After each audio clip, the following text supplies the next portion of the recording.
नमस्कार, देश की बात में हाजिर हैं। मोहम्मद जुबैर को सुप्रीम कोर्ट से आज बड़ी राहत मिली है। अदालत ने उत्तर प्रदेश पुलिस को आदेश दिया है कि वो 5 एफआईआर पर अभी कार्रवाई ना करे। आज सुप्रीम कोर्ट ने इस आदेश में सुनवाई करते हुए कहा है कि उन्हें एक मामले में जमानत मिलती है तो दूसरे मामले में गिरफ्तार कर लिया जाता है। इन सभी मामलों में एक जैसी एफआईआर लगती है। ये परेशान करने वाला दुष्चक्र है। सुप्रीम कोर्ट में मोहम्मद जुबैर की ओर से पेश वृंदा ग्रोवर ने कहा है कि जुबैर को टारगेट बनाया जाना बंद करना चाहिए। उत्तर प्रदेश सरकार की ओर से पेश एसजी ने अपील की है कि सुप्रीम कोर्ट बाकी अदालतों की कार्रवाई चलने दे, लेकिन अदालत ने कहा है कि जुबैर के खिलाफ कोई आक्रामक कार्रवाई ना हो। इस मामले में बुधवार को अंतरिम जमानत पर सुनवाई होगी और इस मामले पर अधिक जानकारी दे रहे हैं हमारे सहयोगी आशीष भार्गव। ऑल्ट न्यूज के सह संस्थापक मोहम्मद जुबैर को बड़ी राहत सुप्रीम कोर्ट से मिली है और सुप्रीम कोर्ट ने कहा है कि यूपी में जो 5 एफआईआर दर्ज है उनके खिलाफ, उन पर पुलिस कोई भी ठोस कठोर दंडात्मक कार्रवाई नहीं करेगी बुधवार तक। और सुप्रीम कोर्ट ने यूपी पुलिस को नोटिस जारी करके जवाब मांगा है। बुधवार को एक अहम सुनवाई यहां पर सुप्रीम कोर्ट करेगा। जस्टिस डीवाई चंद्रचूड़ और जस्टिस एएस बोपन्ना की जो पीठ थी, उसने बड़ी टिप्पणियां भी की है और कहा है कि ये एक परेशानी वाला दुष्चक्र लगता है कि किस तरीके से जब अंतरिम जमानत सीतापुर में और जमानत मिली दिल्ली में, तो एक के बाद एक और मामले उनके खिलाफ दर्ज कर दिए गए। ये भी कहा है कि सारी एफआईआरों में जो सामग्री है वो एक जैसी लगती है पहली नजर में देखने पर, और सुप्रीम कोर्ट आगे सुनवाई के लिए तैयार हो गया। बुधवार को एक अहम सुनवाई होगी। यूपी सरकार को जवाब देना पड़ेगा। हालांकि सॉलिसिटर जनरल जो यूपी सरकार की तरफ से पेश हुए थे, उन्होंने इसका विरोध किया था और कहा था कि इस मामले को आज न सुनवाई की जाए, वो निर्देश लेंगे सरकार से, उसके बाद जवाब दिया जाए। लेकिन यहाँ वृंदा ग्रोवर जो मोहम्मद जुबैर की तरफ से आई थी, उन्होंने जल्द सुनवाई की मांग सुबह की थी और इसके बाद जस्टिस डीवाई चंद्रचूड़ के पास इस मामले को भेज दिया गया, क्योंकि वो पहले से ऐसे मामले की सुनवाई कर रहे हैं। और यहाँ पर वृंदा ग्रोवर ने कहा उसकी मोहम्मद जुबैर की जान को खतरा है, वो पत्रकार हैं, लेकिन एक के बाद एक उनके खिलाफ 6 एफआईआर यूपी में दर्ज कर दी गई और ये उनके खिलाफ बदले की कार्रवाई है। और ऐसे में सुप्रीम कोर्ट को इस मामले में दखल देना चाहिए, उनको अंतरिम संरक्षण देना चाहिए। एक के बाद एक अदालतें जो हैं उनको रिमांड पर भेज रही हैं। मामले एक जैसे हैं, पुराने मामले हैं जिन पर पुराने ट्वीट हैं, जिन्होंने शिकायत की है उनके भी प्रोफाइल ऐसे हैं। तो ऐसे में सुप्रीम कोर्ट को दखल देना चाहिए। तो लिहाजा सुप्रीम कोर्ट ने एक बार फिर दखल दिया है और बड़ी राहत दी है और कहा है कि वो इस मामले की सुनवाई करेंगे। दुष्चक्र इसको बताया है कि जिस तरीके से मोहम्मद जुबैर को अलग अलग मामलों में एफआईआर दर्ज करके गिरफ्तार जेल में रखा गया है और अब यहाँ पर उनको फिलहाल उनके खिलाफ कोई कठोर कार्रवाई पुलिस नहीं कर पाएगी। बड़ी राहत उनके लिए है। सीतापुर मामले में पहले ही अंतरिम जमानत सितंबर तक दे दी है सुप्रीम कोर्ट ने। दिल्ली के मामले में जमानत उनको पटियाला हाउस कोर्ट से मिल चुकी है। तो सुप्रीम कोर्ट ने आज बता दिया है कि जब जब उसे लगेगा कि नागरिकों के मौलिक अधिकारों का उल्लंघन हो रहा है, तब तब वो बीच में खड़ा होगा और सरकारों से सवाल जवाब भी करेगा। नई दिल्ली से आशीष भार्गव, एनडीटीवी इंडिया। तो इस जानकारी के लिए बहुत बहुत धन्यवाद। और अब एक और अहम खबर यह है कि विदेश से कैसे आ रहे हैं हथियार, ये सवाल अब कई एजेंसियों के लिए चिंता का विषय बन गया है। सूत्रों के मुताबिक कस्टम विभाग ने फ्रांस के एयरलाइंस को नोटिस जारी किया है और पूछा है कि विमानों से हथियार कैसे आ रहे हैं। पिछले 2 महीने से लगातार विदेशों से हथियारों की खेप आ रही है, कभी फ्लाइट से तो कभी कुरियर से। हाल ही में अलग अलग मामलों में ऐसी 137 पिस्टल्स भारत आ चुकी हैं। कस्टम विभाग समेत कई एजेंसीज इस मामले की जांच कर रही हैं। मुकेश सेंगर की रिपोर्ट। विदेश से हथियारों के ऐसे जखीरे लगातार भारत पहुंच रहे हैं। हाल के दिनों में ये चौथी खेप है जो भारत आई है। 10 जुलाई को वियतनाम से आए जगजीत सिंह और उसकी पत्नी जसविंदर कौर के ट्रॉली बैग की जब कस्टम विभाग ने जांच की तो अफसर हैरान रह गए। उनके ट्रॉली बैग से 45 पिस्टल निकली। जगजीत ने बताया कि वो पहले भी फ्रांस से 25 पिस्टल ला चुका है। कस्टम विभाग ने जब जगजीत और उसकी पत्नी जसविंदर कौर को गिरफ्तार किया और उनसे पूछताछ की तो दोनों ने ये बताया कि वो ये पिस्टल वियतनाम से लेकर आए हैं और वियतनाम में उनको ये पिस्टल जगजीत के बड़े भाई मंजीत ने दी थी और मंजीत ये पिस्टल फ्रांस से लाया था। अब कस्टम विभाग ये पता लगा रहा है कि ये पिस्टल कहां पर जानी थी, इनका क्या प्रयोग था और इसे किनको देना था। इसके बाद कस्टम विभाग ने फॉरेन पोस्ट ऑफिस से भी ऐसी ही 7 पिस्टल बरामद की जो कुरियर के जरिए विदेश से आई थी। इसकी जांच चल रही है। ये अब तक साफ नहीं कि ये खेप कहां जा रही थी। 2 महीने पहले भी दिल्ली एयरपोर्ट के टर्मिनल T3 के एयर कार्गो से 60 पिस्टल बरामद हुई थी। ये पिस्टल हैदराबाद जा रही थी। कस्टम विभाग ने पिस्टल मंगाने वाले से जब दस्तावेज मांगे जो वो अब तक पेश नहीं कर सका है। इस तरह से हाल के दिनों में अब तक 137 पिस्टल विदेश से पहुंच चुकी हैं, कभी एयरपोर्ट से तो कभी कुरियर से। सबसे बड़ा सवाल ये है कि इतनी सुरक्षा जांच के बाद आखिर कैसे ये हथियार भारत आ रहे हैं। इस मामले को लेकर कस्टम विभाग ने फ्रांस एयरलाइंस को नोटिस भी जारी किया है। वहीं इस मामले की गंभीरता को देखते हुए अलग अलग सुरक्षा एजेंसियां पूरे मामले की जांच कर रही हैं। नई दिल्ली से मुकेश सिंह, NDTV इंडिया। तो देश की बात में हम आपको मध्य प्रदेश से खबर बताते हैं। मध्य प्रदेश के धार जिले के खलघाट में आज सुबह महाराष्ट्र रोडवेज की एक बस नर्मदा नदी में जा गिरी। हादसे में ड्राइवर सहित 13 लोगों के शव बरामद हुए हैं। हादसा सुबह करीब 9:45 बजे के करीब हुआ है। बताया जा रहा है कि खलघाट में एक मोटरसाइकिल को बचाने के चक्कर में बस बेकाबू हो गई। ड्राइवर ने संतुलन खो दिया और बस रेलिंग तोड़ते हुए नदी में जा गिरी। महाराष्ट्र रोडवेज की इस बस को जाना तो इंदौर से अमनलेर था। सुबह 9:09 पर खलघाट से 12 किलोमीटर पहले दूधी बाईपास किनारे एक होटल पर बस रुकी ताकि लोग चाय नाश्ता कर सकें। लेकिन लगभग 9:45 बजे सफर धार जिले के खलघाट में नर्मदा की उफनती धार में खत्म हो गया। सड़क से संजय सेतु के रेलिंग को तोड़कर नदी में गिरी बस अपने साथ बस ड्राइवर सहित 13 जिंदगियां लील गईं। मृतकों में 52 साल की कल्पना पाटिल भी थी। वो हमारी बुआ थी और वो इंदौर से अमलनेर जा रहे थे। अच्छा। सुबह 8 बजे जब वो निकले, जब बात हुई थी कि हम अभी निकल रहे हैं। प्रत्यक्षदर्शियों का कहना है कि मोटरसाइकिल सवार को बचाने के चक्कर में हादसा हुआ। मैं गाड़ी के ठीक पीछे चल रहा था। पीछे चलने से 2 मोटरसाइकिल वाले रॉन्ग साइड से आ रहे थे। उनने गाड़ी वाले ने उनको बचाने के चक्कर में उसने गाड़ी इधर से इधर करी। उसके बाद बचाने के चक्कर में वो गाड़ी वालों ने उस साइड कर उस गाड़ी वालों का गाड़ी का बैलेंस बिगड़ा कर नीचे गिर गई। आनन फानन में धार, खरगोन, इंदौर से प्रशासनिक अधिकारी, SDRF, NDRF की टीमें घटनास्थल पर पहुंची, लेकिन जिंदगी की कोई डोर किसी के हाथ नहीं लगी।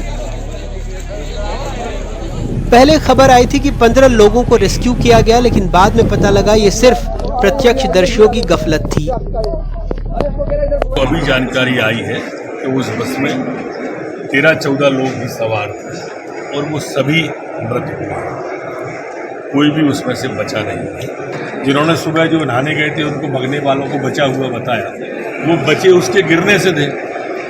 हमने बस का माना जो अधिकारी थे, इसलिए से वो भ्रम भी आपके माने। हादसे की जानकारी लगते ही खलघाट के स्थानीय लोगों ने सबसे पहले मदद की। राज्य सरकार ने मामले में जांच के आदेश दे दिए हैं। कई राज्य सरकारों ने मुआवजे का भी ऐलान किया है। मेरी महाराष्ट्र के मुख्यमंत्री जी से चर्चा हुई और उप मुख्यमंत्री से भी चर्चा हो रही है। मध्य प्रदेश सरकार हर संभव व्यवस्थाएं करने की कोशिश कर रही है। दुर्घटना की जांच के निर्देश भी मैंने दे दिए हैं। अक्सर इस बस में सेंधवा में नौकरी करने वाले लोग भी इंदौर से सवार होते थे, लेकिन सोमवार को रोज सफर करने वाले ज्यादातर सवारी बस में मौजूद नहीं थे। महाराष्ट्र परिवहन की इस बस का रजिस्ट्रेशन जुलाई 2012 में हुआ था और ठीक 10 दिनों बाद यानी 27 जुलाई को इसका फिटनेस सर्टिफिकेट समाप्त हो जाता। हालांकि बस के सारे कागजात वैध थे, फिर भी एक दुखद हादसा रुक नहीं पाया। धार से अपने सहयोगी अमीन शाह, साबिर और भोपाल से कैमरा पर्सन रिजवान खान के साथ अनुराग द्वारी, NDTV इंडिया। और अब बात बढ़ती महंगाई की, बढ़ती हुई जीएसटी की। रोजमर्रा की जरूरतें और महंगी हो गई हैं। खाने का सामान ब्रांड वाला ना भी हो, पैक्ड होगा तो जीएसटी लग जाएगा। तो आपको बता दें, प्री पैकेज्ड लेवल युक्त दही, लस्सी, पनीर 5% महंगा हो जाएगा। शहद, अनाज, मांस, मछली, इस पर 5% जीएसटी। चूड़ा, खोई, चावल, गेहूं 5% जीएसटी। 5000 से ज्यादा के अस्पताल के कमरे में भी अब 5% जीएसटी लग जाएगा। आईसीयू को इससे छूट दी गई है। 1000 से कम वाले होटल के कमरे में 12% जीएसटी। चेक जारी करने पर बैंकों द्वारा लिए जाने वाला शुल्क अब 18% हो गया है। टेट्रा पैक 12% से बढ़कर 18% हो गया है। Printing, LED lights, LED lamps 12% से बढ़कर 18% हो गए हैं। ब्लेड, चाकू, पेंसिल, शार्पनर, चम्मच 12% से बढ़कर 18% हो गया। अनाज की छटाई और डेयरी मशीन 12% से बढ़कर 18% हो गया है। पानी के pump, cycle pump, circuit board 12% से बढ़कर 18% हो गया। तो ये कुछ चीजें हैं और जिस तरह से रोजमर्रा की चीजें, और जाहिर तौर पे जो बच्चे हमारे स्कूल जाते हैं, पेंसिल, शार्पनर, उनका और महंगा हो गया है। इसके पीछे औचित्य क्या हम लोग समझेंगे, लेकिन पहले अब जो विपक्ष है उसने सवाल खड़े करने शुरू कर दिए हैं। राहुल गांधी ने ट्वीट करके कहा है, ज्यादा टैक्स, नौकरी नहीं, बीजेपी की मास्टर क्लास इस पर है कि कभी दुनिया की सबसे तेज से बढ़ने वाली अर्थव्यवस्था को कैसे तबाह किया जाता है। उधर वरुण गांधी जो सांसद हैं बीजेपी के, उन्होंने भी ट्वीट करके कहा है, आज से दूध, दही, मक्खन, चावल, दाल, ब्रेड जैसे पैक्ड उत्पादों पर जीएसटी लागू है।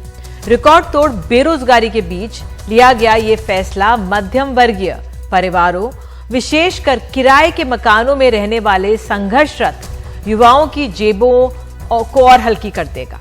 जब राहत देने का वक्त था, तब हम आहत कर रहे हैं। और आम आदमी पार्टी के जो दिल्ली के मुख्यमंत्री हैं अरविंद केजरीवाल, उनका क्या कहना है, उनका क्या सुझाव है, आइए सुनते हैं। बहुत ज़्यादा महंगाई हो गई है पूरे देश के अंदर, और दूसरी तरफ केंद्र सरकार ने जो खाने पीने की वस्तुएं थी उन पे भी आज टैक्स लगा के उनको महंगा कर दिया है। मैं मांग करूंगा केंद्र सरकार से कि ये जो खाने पीने की चीज़ों पे जीएसटी लगाया गया है इसको वापस लिया जाए। इतनी महंगाई के ज़माने के अंदर दिल्ली सरकार लोगों को महंगाई से थोड़ी सी रियायत दे रही है। मैं केंद्र सरकार से निवेदन करूंगा कि ये जीएसटी जो है ये सही नहीं है, जो आपने खाने पीने की चीज़ों पर लगाया है इसको वापस लिया जाए।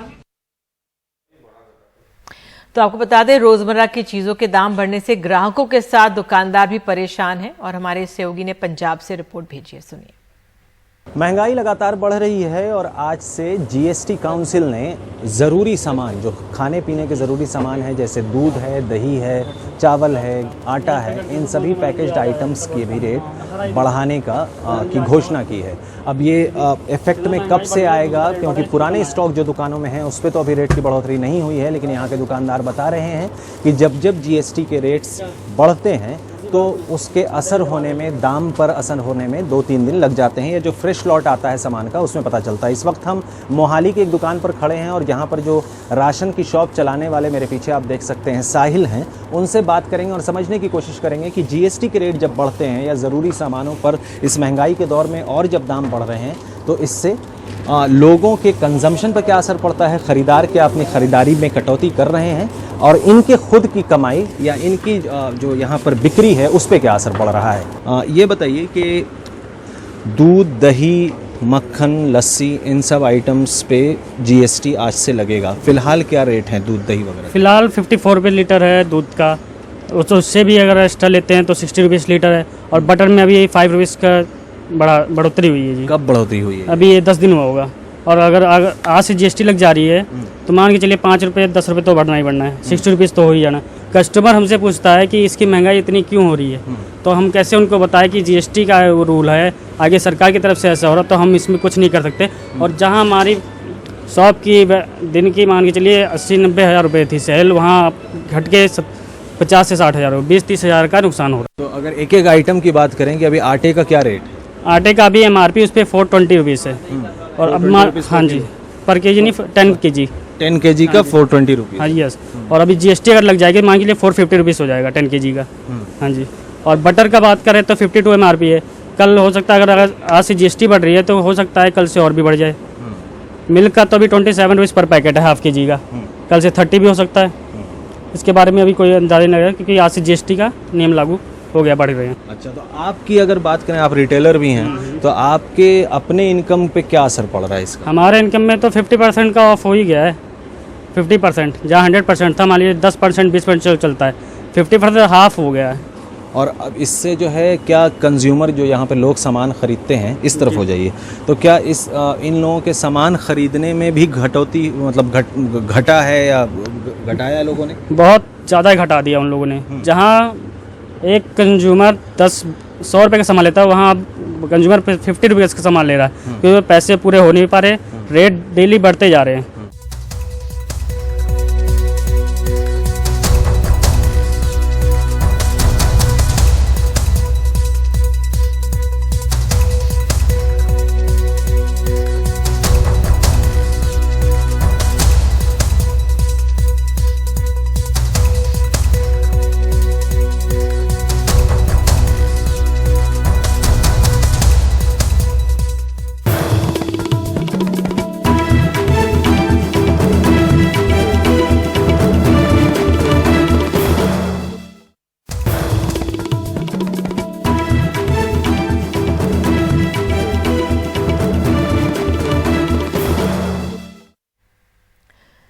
तो महंगाई की मार आज कुछ और ज़्यादा महसूस की जा रही है क्योंकि जो GST है वो कुछ खाने पीने के सामानों में जो पैक्ट है उस पर बढ़ गया है।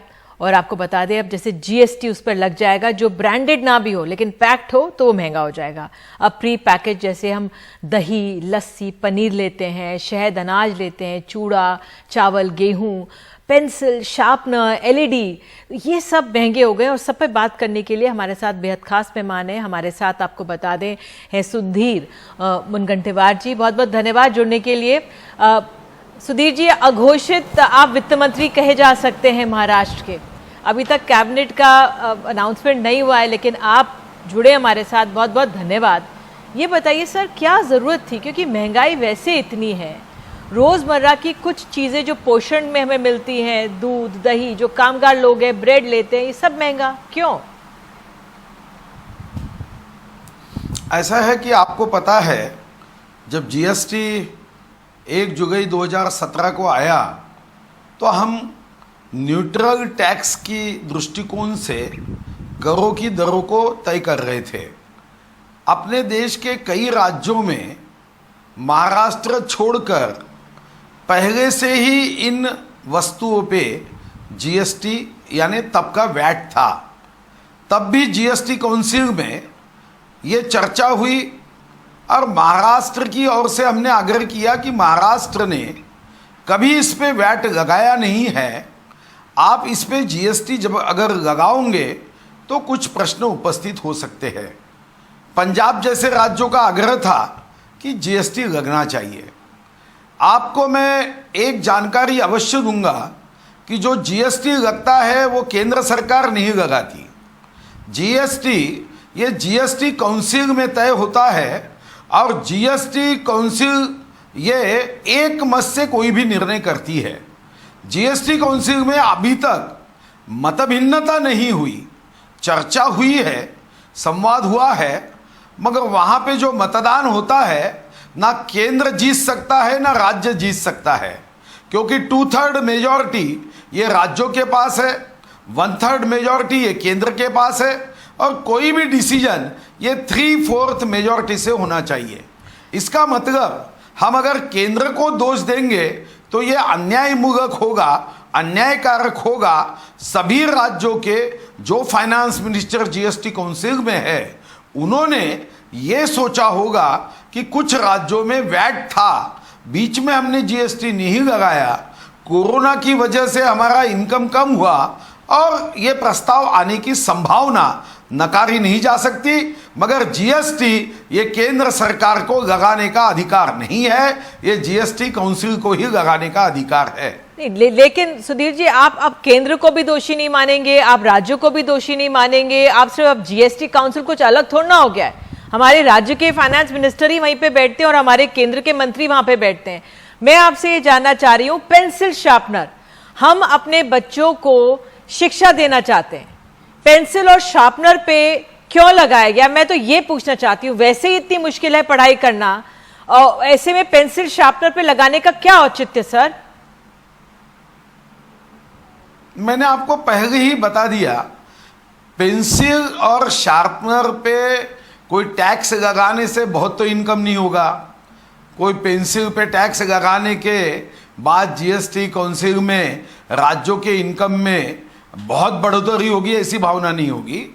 जो जीएसटी काउंसिल तय करता है कि जो वस्तुओं पे इसके पहले वैट था वो वस्तुओं पे न्यूट्रल टैक्स प्रणाली के आधार पे उसको जीएसटी में टैक्स मुक्त हम क्यों करें, ये भावना होने की संभावना है। जैसा मैंने बताया कि अनाज पे कई राज्यों में इसके पहले भी वैट था, हमारे जैसे राज्यों ने आग्रह करके जीएसटी काउंसिल में। देखिए, मैं आपसे जानना चाहती हूँ, क्योंकि जो एक बिल्कुल मध्यम वर्ग या लोअर हमारा जो वर्ग है समाज का, जो गरीब तबका है समाज का, वो दूध दही खरीद के एक वही पौष्टिक चीज खाता है, उसको महंगा करने का क्या औचित्य? जो लग्जरी आइटम्स हैं उनको कर देते, तो जो समाज में ऐसे लोग हैं जो लग्जरी आइटम्स करते हैं उनसे टैक्स ज्यादा ले लेते। अगर ये इनडायरेक्ट टैक्स बढ़ाना था, ये खाने पीने की चीजों में बढ़ाने से तो महंगाई और बढ़ जाएगी ना सर। हमारे देश में जो इकोनॉमी है उसमें दूध दही पे उन पे ही टैक्स लगेगा जो महंगा दूध दही बेचते हैं, ब्रांडेड करते हैं। जो हमारा दूध वाला घर पे आके दूध देता है उस पर तो जीएसटी लगाने की कोई भी कोशिश कर ले, उस पर तो कभी जीएसटी लग नहीं सकता। और इसलिए जो दूध दही हम बहुत छोटे व्यावसायिकों से खरीदते हैं, तो मैं समझता हूँ कि जीएसटी उस पर लगेगा नहीं।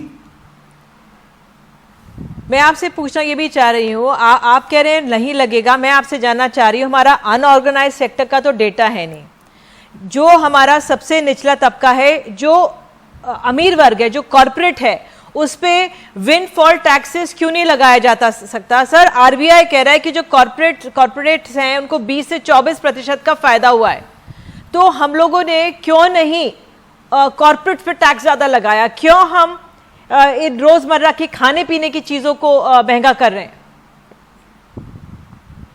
मैं फिर से आपको ये बात याद करवा रहा हूं, कोई भी ऐसी चीज जीएसटी काउंसिल में टैक्स लगाने के बारे में कभी सोचा नहीं जाता जिसमें टैक्स नहीं था।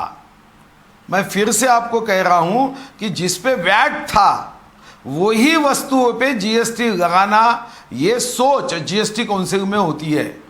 अब कई राज्यों में ये वस्तुओं को 2017 के पहले भी ये टैक्सेबल थी और शायद जीएसटी काउंसिल ने अभी ये बात सोची होगी, क्योंकि 5 वर्ष अब पूरे हो रहे और 5 वर्ष के पहले हमने छूट दी भी होंगी।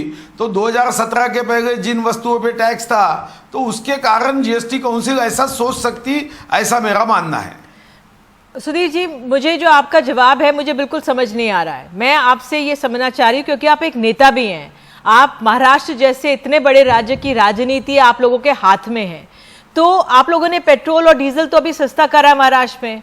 ऐसे में जो ये स्थिति है, क्यों आम आदमी पर भारी बनाई जा रही है? आप उस पर क्या विचार है आपके अपने नेता के तौर पर?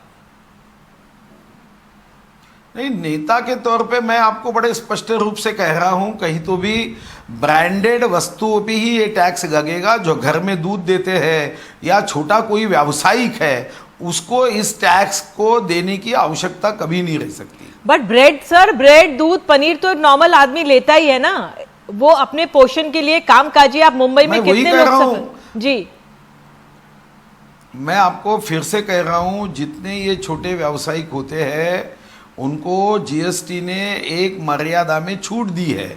उतना व्यापार करने वालों को जीएसटी का प्रश्न ही उपस्थित नहीं होता। तो वो जब ये व्यापार करेंगे दूध का, दही का, आप जैसा कह रहे, तो उनको जीएसटी देने की कभी संभावना रहती नहीं, क्योंकि हमने कुछ मर्यादा तक जीएसटी उन व्यावसायिकों को लगता नहीं। जब जिसका बहुत बड़ा व्यापार व्यवसाय है उनको ही जीएसटी का ये दर से पैसा भरना होगा। बहुत जो छोटे व्यावसायिक है उनको ये बातों की जीएसटी देने की आवश्यकता कभी नहीं होती। चलिए सुधीर जी, आप हमारे साथ जुड़े हैं और हमने समझने की कोशिश की है। अब आप छोटे व्यापारी और बड़े व्यापारी की बात कर रहे हैं, इसमें हमें समय लगेगा समझने के लिए, लेकिन आप जुड़े, अपनी बात रखी, इसके लिए बहुत बहुत धन्यवाद जुड़ने के लिए। फिलहाल हम देश की बात में एक ब्रेक ले रहे हैं और ब्रेक के बाद जुड़ते हैं।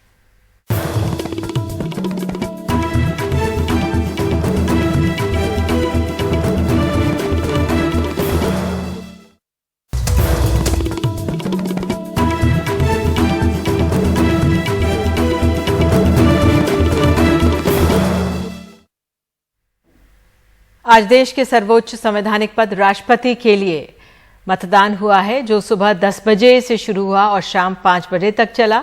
एनडीए की उम्मीदवार द्रौपदी मुर्मू अपनी जीत के प्रति आश्वस्त हैं, वहीं विपक्ष यशवंत सिन्हा के लिए जोर लगा रहा है। राष्ट्रपति पद के चुनाव में 4,809 सांसद और विधायक वोट डाल रहे हैं। हालांकि द्रौपदी मुर्मू की बढ़त साफ दिख रही है। आज मतदान के बाद 21 जुलाई को परिणाम घोषित किए जाएंगे और 25 जुलाई को नए राष्ट्रपति का शपथ ग्रहण होगा।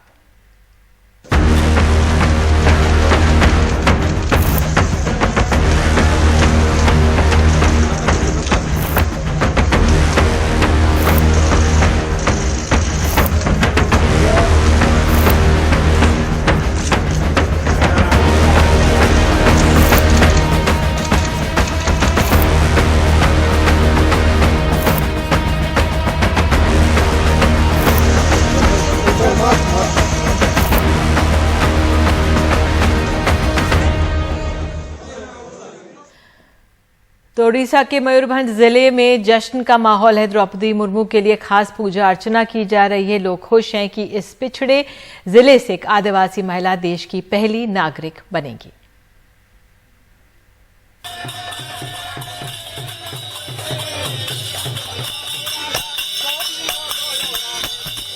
ओडिशा के मयूरभंज जिले में जश्न का माहौल है। द्रौपदी मुर्मू के लिए खास पूजा अर्चना की जा रही है।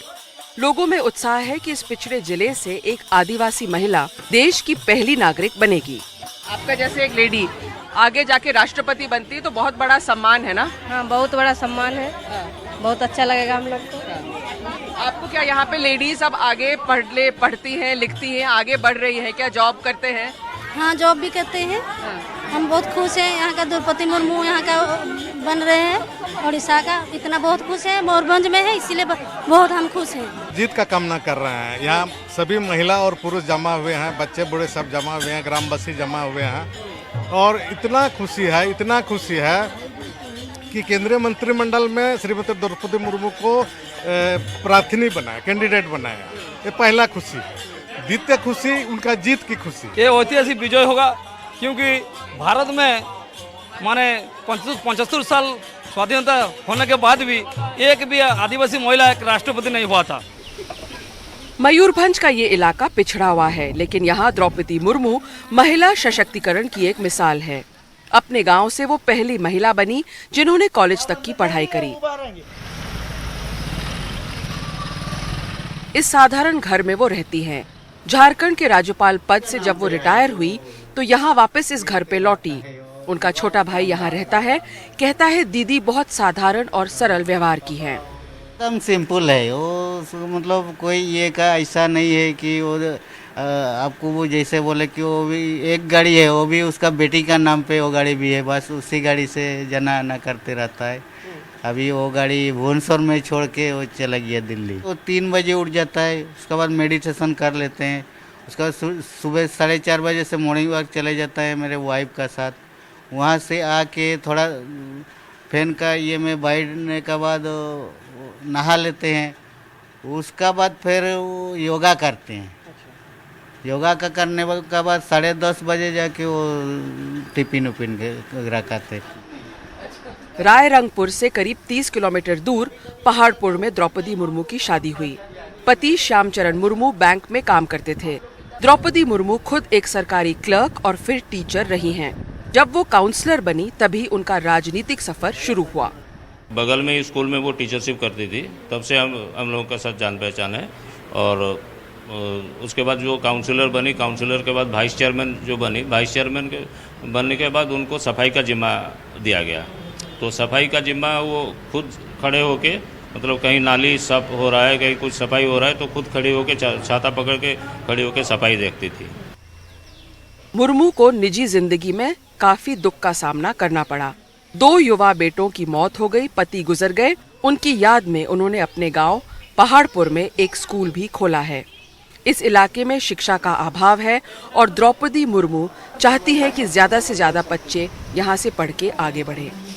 मतलब जो गरीब लोग हैं टाउन नहीं जा सकते हैं पढ़ाने, तो इसी चलते मैडम यहाँ बोले कि नहीं, यहाँ स्कूल रेसिडेंशियल स्कूल बनाएंगे जो कि गरीब बच्चे यहाँ पढ़ सकते हैं।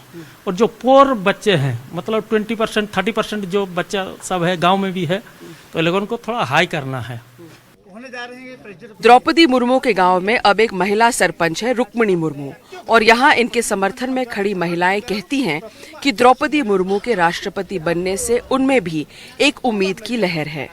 गांव में एक मेडिकल होना चाहिए और वेटनरी मेडिकल भी होना चाहिए। रास्ता तो कंप्लीट नहीं हुआ है, रास्ता भी पूरा कंप्लीट होना चाहिए और पानी की सुविधा भी होना चाहिए। स्कूल कहाँ तक है? स्कूल 2 मैडम का एक स्कूल है और इस गांव का भी एक स्कूल है। जरूरी अटे जो आम गाँव रे जदि गोटे मेडिकल रहिबो ताहले सेटा भी बहुत सुविधा हेबो। आ 8 क्लास तक तो अच्छी, किंतु 9, 10 आ कॉलेज पर्यंत गाँव रे गोटे रहले एजुकेशन पाए सबठू भलो हेबो। मयूरभंज अब तक छाव नृत्य के लिए जाना जाता था, अब वो द्रौपदी मुर्मू के लिए भी जाना जाएगा। एक आदिवासी महिला का राष्ट्रपति बनना सिर्फ यहाँ के लोगों के लिए नहीं, लेकिन पूरे देश के लिए गर्व की बात है। और जिस सफर की शुरुआत द्रौपदी मुर्मू ने की है, उसके नक्शे कदम पर यहाँ की महिलाएं भी चलकर आगे बढ़ना चाहती हैं। द्रौपदी मुर्मू के गांव से कैमरा पर्सन गौरी प्रसाद के साथ हर्षा कुमारी सिंह, एनडीटीवी इंडिया।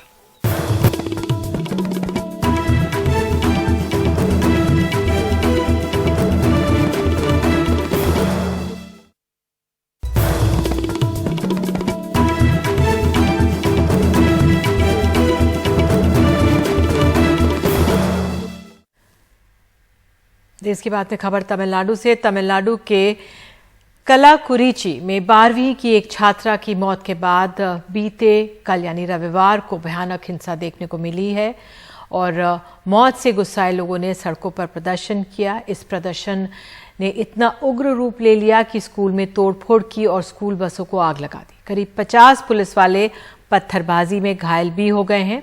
भीड़ को काबू में करने के लिए पुलिस ने लाठीचार्ज किया। मद्रास हाईकोर्ट ने अब इस मामले में फिर से पोस्टमार्टम के ऑर्डर दिए हैं और साथ ही पुलिस को निर्देश दिए हैं कि जिन्होंने प्रदर्शन को हिंसक बनाया उन पर कड़ी कार्रवाई की जाए। छात्रा ने अपने सुसाइड नोट में टीचर से मिली प्रताड़ना का जिक्र किया है। पुलिस ने स्कूल प्रिंसिपल और 2 अन्य लोगों को गिरफ्तार किया है। साथ ही कुछ स्कूल टीचर्स भी हिरासत में लिए गए हैं। इसके अलावा कल हुई उग्र हिंसा को लेकर 100 से ज्यादा लोगों को पुलिस ने हिरासत में लिया है।